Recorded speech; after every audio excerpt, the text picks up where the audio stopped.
हमेशा आवाज सिखाती रही है। मेरी भी जब मुलाकात हुई है तो इसी प्रकार की बातें हीराबा करती रही है। अब आप दोनों भाइयों को देख सकते हैं, साथ में ही उनके छोटे भाई भी वहीं पे हैं, तीनों भाई साथ में हैं। तो सिर्फ और सिर्फ मैं फिर से एक बार बता दूं कि सिर्फ और सिर्फ परिवार के लोग हैं जो जहाँ पर शिव रखा है। बापू भी वहाँ पहुंच चुके हैं।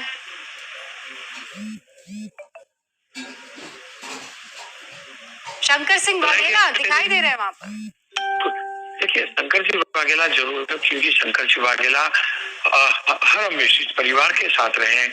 हीराबा के साथ शंकर सिंह वाघेला का नाता रहा है, क्योंकि आरएसएस को वो दिन थे जब शंकर सिंह वाघेला और नरेंद्र भाई दोनों उत्तर गुजरात के थे और शंकर सिंह वाघेला महसाना से थे और नरेंद्र भाई का जो वडनगर नेटिव जो है वो भी महसाना से। यही वजह है कि पारिवारिक जो संबंध है शंकर सिंह वाघेला के नरेंद्र भाई के साथ में और हीराबा के साथ जिस प्रकार के संबंध थे उसी नाते पर पहुंचे हैं। उनको छोड़ के बाकी के जितने भी पॉलिटिशियन है, जितने भी मिनिस्टर हैं, वो जो श्मशान गृह है वहाँ परिसर में जरूर पहुंचे। और जो क्रियाक्रम हो रहा है, प्रधानमंत्री नरेंद्र मोदी देखिए पीछे की तरफ कोने में खड़े हुए वहाँ पर मौजूद हैं, परिवार के अन्य सदस्य वहाँ पर मौजूद हैं। अनिल बंसल जी, सवाल ये है कि प्रधानमंत्री पद पर प्रधानमंत्री नरेंद्र मोदी हैं और ये तस्वीरें आप देखिए, प्रधानमंत्री नरेंद्र मोदी वहां एक कोने में खड़े हुए हैं। बाकी परिवार के जितने भी लोग हैं वो जो अंतिम क्रिया होती है उसको अंजाम तक पहुंचाने की कोशिश। रौनक भाई, अभी कोई ऐसी जानकारी मिल पाई है कि मुखाग्नि कौन देगा, आगे क्या होने वाला है, परिवार का कौन सा सदस्य क्या जिम्मेदारी अंतिम संस्कार की निभाएगा? सबसे छोटा बेटा जो होता है वो सामान्य रूप से मुखाग्नि देता है और उनके परिवार का यानी कि शुभाई का परिवार का जो बेटा है वो मुखाग्नि जो कांध दिया हुआ था उनके साथ में जो उनकी जो विधि के लिए एक मटकी में जो मुखाग्नि देने की आग लेकर जो बेटा चल रहा था वो मुखाग्नि का आप देख सकते हैं। अब जो फुलहार वगैरह जो रखे गए थे पार्थिव देह पर उसको हटाया गया है। मैं एक तस्वीर शायद आप तक नहीं पहुंची होगी, लेकिन मैं एक तस्वीर में देखा कि कोने में मुख्यमंत्री खड़े थे, प्रधानमंत्री नरेंद्र भाई उनको जाके मिले और उन्हें कुछ सूचना भी दी है। हालांकि क्या सूचना दी है, क्या बात की है, वो कहना मुश्किल है, लेकिन वहाँ सिर्फ और सिर्फ उनके करीबी लोग और का पोता जो है वो मुखाग्नि देगा। अब प्रदक्षिणा थोड़ी देर के बाद होगी और उसके बाद मुखाग्नि दी जाएगी। रौनक, मैं जितना तस्वीरों को देख पा रही हूँ और समझ पा रही हूँ, प्रधानमंत्री नरेंद्र मोदी इशारा करते हैं, जो बड़े भाई सोम भाई हैं वो फिर आगे आते हैं। वो राकेश जी कुछ कहना चाह रहे हैं। राकेश जी देखिए, इसमें मेरा इल्म थोड़ा कम है, लेकिन हाँ, विधि के हिसाब से ज्येष्ठ पुत्र ही मुखाग्नि देता है।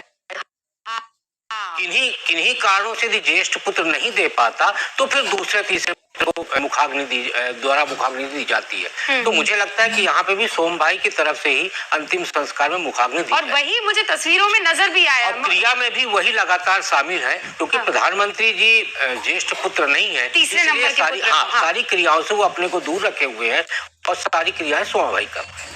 सोम भाई सारी की सारी क्रियाएं करने वाले हैं, ये एकदम तय है। और जैसा आपने कहा कि चूंकि प्रधानमंत्री देश के सबसे बड़े मुखिया के तौर पर यहाँ पर रौनक भाई दिखाई दे रहे हैं, इसका मतलब ये नहीं है कि वो जो परंपरा है वो इससे इतर होंगे। जो सनातनी परंपरा है उसका निर्वाहन यहाँ पर पूरे तौर पर होगा।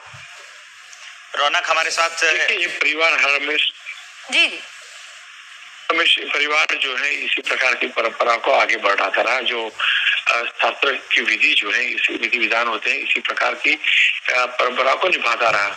जब जन्मदिन था हीराबा का तभी वो, क्योंकि नरेंद्र भाई सबसे ज्यादा अहमदाबाद का जो जगन्नाथ मंदिर है वहां पूजा करने जाते हैं। तो जब प्रधानमंत्री आखिरी जन्मदिन के मौके पर हीराबा के नमन करके निकले थे, उसके बाद ये पूरा परिवार गया था जगन्नाथ मंदिर और वहां दर्शन करके आए थे। जो आखिरी दर्शन थे जगन्नाथ मंदिर के, और जगन्नाथ मंदिर के नाता प्रधानमंत्री के साथ रहा है। अब कुछ ही क्षणों के बाद मुखाग्नि दी जाएगी और जैसे कि शुभाई नजर आ रहे हैं तस्वीरों में, और गंगा जल जो रखना होता है, तुलसी के पान रखने होते हैं मुख के अंदर, वो भी शुभाई हीराबा को अर्पण करते नजर आ रहे थे। तो स्वाभाविक तौर पे ही रौनक भाई, आपने तो बाकायदा, आप उन चुनिंदा पत्रकारों में से एक है जिन्होंने हीराबा का इंटरव्यू लिया, उनसे बातचीत की है। किस तरह की महिला थी वो? मनोबल था उनका। आपको फिर से याद करवा दूं कि 2012 में जब चुनाव हो रहा था और सबसे अहम चुनाव था नरेंद्र भाई केरल का, उसी दिन मतदान के दिन मैं हीराबा के पास गया था, काफी बैठा था। तब हीराबा ने कहा था कि मेरा बेटा गुजरात की सेवा कर रहा है, गुजरात ने बहुत कुछ दिया है, गुजरात उनकी माँ है और गुजरात के बाद वो आगे बढ़कर देश की सेवा करने जा रहे हैं। आप समझ सकते हैं एक माँ का विजन क्या होगा, एक माँ का देश के लिए दृष्टिकोण क्या होगा, एक माँ ने अपने बेटे को किस प्रकार के संस्कार दिए होंगे। वो संस्कार मैंने मतदान के दिन भी दिए थे और जब चुनाव जीते थे 2012 में लगातार तीसरी बार उनकी लीडरशिप में चुनाव हो रहे थे और तब खबरें आने लगी थी कि हो सकता है कि नरेंद्र मोदी अब केंद्रीय राजनीति की ओर जाएंगे 2014 में। तब उन्होंने ये बात मुझे कही थी, ऑन कैमरा कही थी कि मेरे बेटे ने अब तक जीवन भर गुजरात की सेवा की है और आगे जाकर मेरा बेटा जो है वो देश की सेवा करेगा। और मुझे वो दिन भी याद है कि 17 सितंबर 2012 जब सद्भावना अनशन पर नरेंद्र भाई जा रहे थे तब उनकी मां के चरण छूने गए थे, उसी दिन मैं मिला था, तभी इसी प्रकार के शब्द थे। बहुत मजबूत मनोबल की महिला थी। आप समझ सकते हैं कि कम उम्र में बड़ा परिवार था और जिम्मेदारी दुनिया भर की थी और वो खुद विधवा हो चुकी थी, परिवार को आगे बढ़ाया, एक बेटा जो गृह त्याग करके देश की। और रौनक, बहुत कम लोग जानते हैं जब 6 महीने की थी हीराबा तब उनकी माँ का इंतकाल हो गया था, उनके पिता ने दूसरी शादी कर ली थी और उसके बाद हीराबा ने जो बच्चे पैदा हुए थे दूसरी माँ से उनका ख्याल रखा, फिर दूसरी माँ का भी इंतकाल हो गया, फिर पिता ने तीसरी शादी की, हीराबा ने उस तीसरी शादी से जो जन्मे बच्चे थे उनको भी माँ सरीर का प्यार दिया, उनको भी इसी तरीके से पाला पोसा था। और मुझे एक कहानी याद है जिसमें एक वो जिस मकान में रहती थी उसकी दीवार टूटी हुई थी और वहां चोर आ गए थे, वो अपनी छोटी बहन के साथ वहां पर लेटी हुई थी और कैसे वो वहां पर उन चोरों से दो चार हो गई थी। किसी कीमत पर, उनके घर में कुछ था नहीं लेकिन किसी को क्षति ना पहुंचे, उन्होंने पूरी कोशिश की और आखिरकार चीख पुकार के और वहां पर उनके हाथ में जो कुछ आया था उससे उन चोरों का मुकाबला करके वहां से उनको भगा दिया था।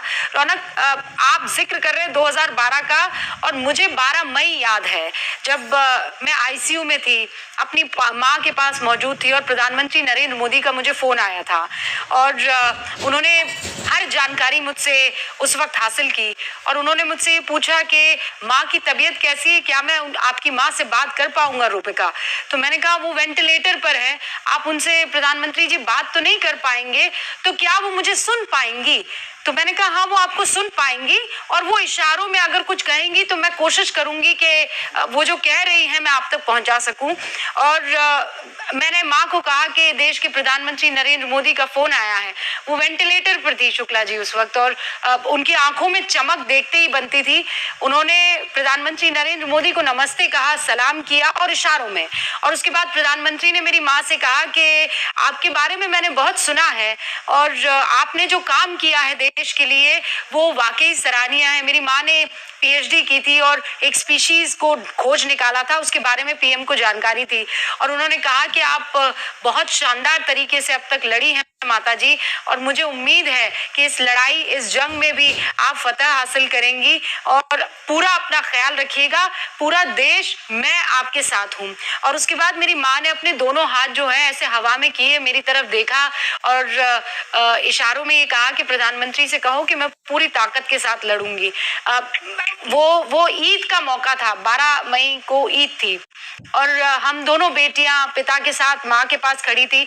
तो प्रधानमंत्री नरेंद्र मोदी जानते हैं कि माँ से जो रिश्ता है वो किसी भी फर्जंद का, वो किसी भी बेटे का, वो किसी भी बेटी का कितना स्ट्रांग होता है। और आज भी जब मैं ये बात कर रही हूँ तो मैं भावुक हो रही हूँ। रौनक हमारे साथ लगातार बने हुए हैं, रौनक की तस्वीरें भी अब आने लगी है, माँ की तस्वीर दिख रही है, खामोश है और हाथ जोड़े बेटा। आप तस्वीरें देख रहे हैं, घी लगाया जा रहा है। उसके पहले आपने देखा था कि गैंसाइजर मुंह में रखा गया था, कहीं पे नजर आ रहे हैं प्रधानमंत्री हाथ छोड़कर। और अब देख सकते हैं कि खुद प्रधानमंत्री जो है वो जो विधि विधान है उसी प्रकार की विधि कर रहे हैं और अंतिम विदाई देते नजर आ रहे हैं।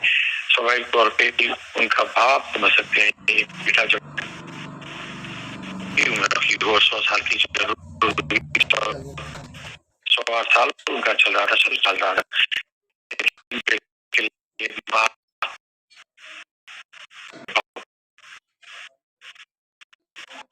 बोलना मैं उसके लिए बात कर रहा हूँ।